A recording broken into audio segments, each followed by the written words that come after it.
미시나 제두권 폐하 밭에 모퉁이 폐하 이삭 줍기 렉레트 잊은 곡식 식혜하 포도와 올리브 수확 중 남겨야 할 것 구제와 나눔에 대한 율법적 규정 전체 장수 8장 제1장 폐하의 정의와 기본 규정 밭의 모퉁이를 가난한 자들을 위해 남겨야 한다.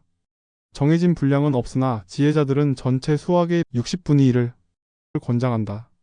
이는 밭의 크기, 수확량, 가난한 자들의 수에 따라 다르다. 폐하는 수확 전에 지정해야 하며 수확 후 일부를 되돌려주는 것은 폐하로 간주되지 않는다.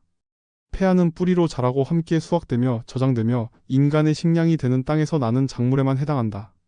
렉레트 이삭 줍기 시케하이즌 단 펠에 떨어진 포도 올렐론 미완성 포도송이 폐하는 가난한 자들의 몫이다.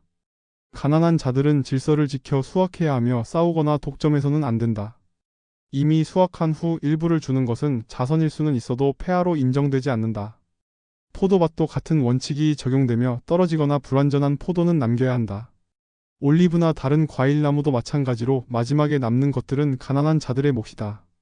제2장 폐하를 남기는 시점과 분리 기준 수확 직전에 폐하를 지정해야 하며 무나 순무처럼 여러 번 수확하는 작물은 마지막에 남길 수 있다. 밭이 나뉘어 있는 경우 바위, 도랑, 길 등으로 명확히 구획되었다면 각 부분마다 폐하를 남긴다. 여러 종류의 곡물을 같은 밭에 심었으면 각각 따로 폐하를 남긴다. 가난한 자들이 오기 전에 전부 수확한 경우 그 남긴 것은 폐하가 아니며 자발적 구제로 간주된다. 여러 번 수확하는 작물은 마지막 수확 때 폐하를 남긴다. 제3장 가난한 자의 권리와 수확 규칙 가난한 자는 렉레트 시케하 폐하를 직접 들판에서 수확해야 하며 농부는 그것을 배달하거나 따로 보관하지 않는다. 가족을 위해 수확하는 것은 가능하나 지나치게 많이 가져가 독점해서는 안 된다. 먼저 도착한 자가 우선권이 있지만 질서를 지켜야 한다. 분쟁이 발생하면 현장 관리자가 개입해 중재할 수 있다. 시케하는 첫 번째 수확 후 잊은 곡식에만 해당하며 두 번째 지나가면서 안 경우에도 첫 수확 시 몰랐다면 시케하이다. 제4장 이삭 줍기와 시케하의 기준 렉레트는 낫으로 수확하다 손에서 떨어진 이삭을 의미한다. 2개 또는 3개 이하로 떨어졌을 때만 렉레트가 되며 4개 이상은 농부 소유다. 곡식 단을 들판에 두고 잊은 경우 한 단이면 시케하에 해당하나 2단 이상이면 해당되지 않는다. 가난한 자가 직접 들판에서 줍지 않으면 그것은 더 이상 렉레트나 시케하가 아니다. 포도밭에 떨어진 송이 덜 익은 송이는 가난한 자의 몫이며 완전한 송이는 농부 소유다. 제5장 현장 질서와 가난한 자의 행위 규범 가난한 자는 수확 시 폭력 없이 질서를 지켜야 하며 관리자는 질서를 유지한다.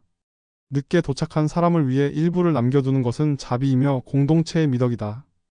포도밭이나 올리브 수확에서 가난한 자는 일정량만 가져가야 하며 독점하지 않아야 한다. 관리자는 필요한 경우 순서를 정하거나 분배 규칙을 설정할 수 있다. 제6장 포도밭의 세부 규정 올렐롯은 불완전하거나 이상한 모양의 송이이며 이는 가난한 자의 몫이다. 송이가 가지에 완전히 달리지 않았거나 한 방향으로만 열렸거나 줄기가 없으면 올렐롯으로 간주된다. 페렛은 떨어진 낫송이이며 이것도 가난한 자 몫이다. 사유 포도밭에서 모두 수확해버린 경우에는 이 규칙이 적용되지 않는다. 제7장 올리브 나무와 기타 과일 나무의 규정 올리브를 수확할 때 떨어지지 않은 열매는 가난한 자에게 남긴다. 만약 가지 끝에서 먼저 수확한 후 나무를 흔든 경우 그것은 농부의 몫이다. 수확 후 나무에 남아있는 열매는 가난한 자 몫이며 농부는 재수확하지 않는다. 포도와 마찬가지로 나무 열매도 일정 규칙에 따라 남겨야 한다. 제8장 전체 규정의 정리와 적용 범위 폐하, 렉레트, 시케하, 페렛, 올렐롯은 모두 가난한 자에게 속하며 이는 율법의 명령이다.